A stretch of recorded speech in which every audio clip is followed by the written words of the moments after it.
Hey, I'm Tyler. And I'm Katie. You're listening to Not-Stalgia, the podcast brought to you by heating up an Eggo waffle and then painstakingly making sure that each window pane of that waffle had butter and syrup in it. Wow.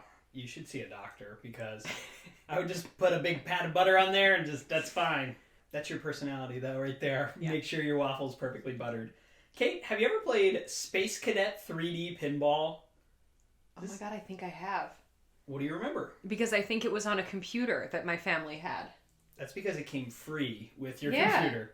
And it wasn't even a CD-ROM, it was just there. Yeah, it was just there. Yeah, you could just... It was like Solitaire or Minesweeper, but it was infinitely flashier. Ooh, yeah. But much like Minesweeper, I had no idea what I was doing.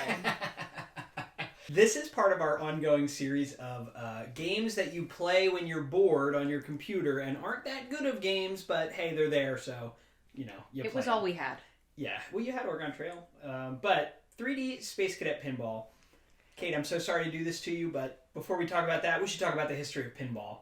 Pinball can be traced back to early outdoor games that involve throwing a ball, like bocce, right? We don't know how old those are, but we think they're pretty old. Humans have been playing games pretty much forever outside.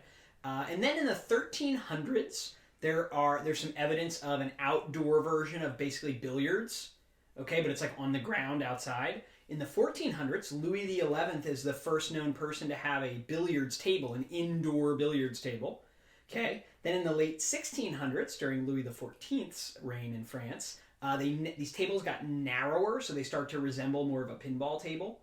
In the 1760s, a game called billard japonais, or Japanese billiards, was invented, not in Japan, but in Europe for some reason, which makes me think the name is probably racist. And the thing that was special about that, it had a spring that launched the ball.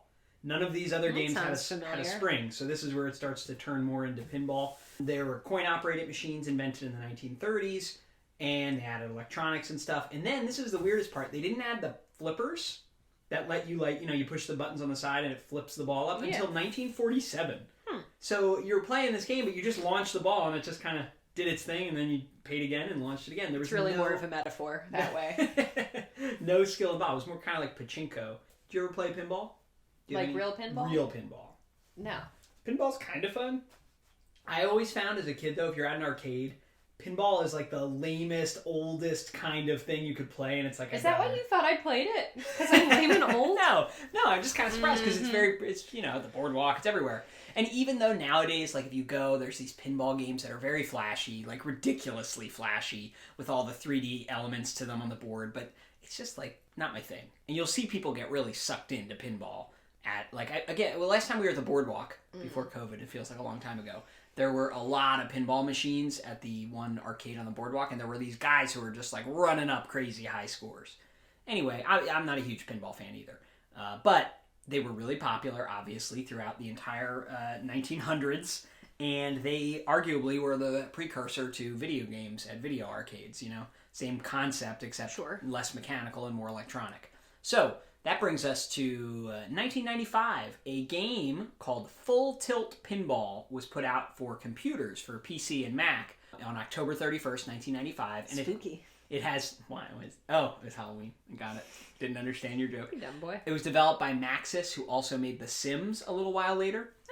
Oh. There were 3 pinball boards or tables you could play in this game. Skullduggery, which is pirate-themed. Dragon's Keep, which is like fantasy. And Space Cadet.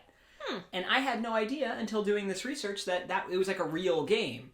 And what happened was, leading up to that game coming out, again, it was October 1995, Windows 95 was brand new. It came out on August 24th, 1995, and it came with a version of just the Space Cadet table from this game. So it's kind of like a preview of the full game. And why is this good? I mean, it is a classic boredom-relieving game as a kid who grew up with a computer with Windows 95 or 98, or even, it was on Windows XP as well. So it stayed around for a while. And you can download and play it. It runs perfectly on Windows 10, which thrilled me to discover. Don't jinx yourself, though. I feel like the last couple ones where you're like, this runs great on your home computer. Oh, yeah. What you guys don't hear on the podcast version is like the hour of trying to... After we do the intro, and then I'm like, here you go, Kate. And then Oregon Trail won't load, and I just start to lose my mind. And it's a lot of I cut all that out. Yeah. I get very, very sad. It's rated T for teen. And fight with my computer. Here, put the headphones in because you know this has sound. It has very intense sound that my parents would always be like, turn that down. I remember my sister and I would get like so hype about this thing. I'm gonna blast it out of existence. It's very fast and it's very small. So it's very hard for me to see. My ship was refueled. That seems good. Oh, I went into hyperspace. The sound effects are so great. I don't know what I'm doing. Is there like some kind of strategy that I'm supposed to be employing That's right what now? I've always found frustrating about pinball. It's like you can only hit it if it by chance lands near one of your flippers. Sometimes it lands right in the middle. I died. There's nothing you can do about Well, I it. got 149,000. I'm getting frustrated just watching. Ooh, I'm in a wormhole. Oh, you can move the light. What? I didn't know that. Oh, so you do have more control than I realized. Oh my goodness. Yeah, you thought you were just sinners in the hands of an angry god. But if you... So you gotta like keep a very careful eye on that ball. And if it's approaching one of them, you gotta shift it to get the... Whoa. I cannot believe we just discovered something new about this game. Sorry, I'm in the hyperspace bonus. You're doing good. I have one re-entry left. I don't know what that means. You're doing really good. I feel like I lost immediately every time I played. Oh, I jinxed you. Way to go, Tyler. It's okay, you're on ball 3. I'm gonna get $1 million. Yeah, Oh, I you got did the it. You special got all the bonus. yellow lights. It just makes Pew, everything pew, go pew. crazy. You hit both flippers every time. Is it just to be safe? It's just to be safe. I don't know which one is which. That was it. I got a high score. Wow, what's your score? 837,250. Here, wait. I'm gonna see if I can beat Oh, your you're score. gonna beat my score? Go I'm gonna ahead. try. Give it a try. Okay. You're not hitting the mission targets to select the mission. I'm doing absolutely terrible. I'm just saying, you gotta select a mission. I'm a trash player. You're way better than me at this. I feel like there's lots of action going on Yeah, the whole time because you were playing. You were a jack of all trades, master of none. But you had no other options. So you had to play 3D Space Cadet Pinball. Whoa. My score was so much lower than yours. I only got 298,750.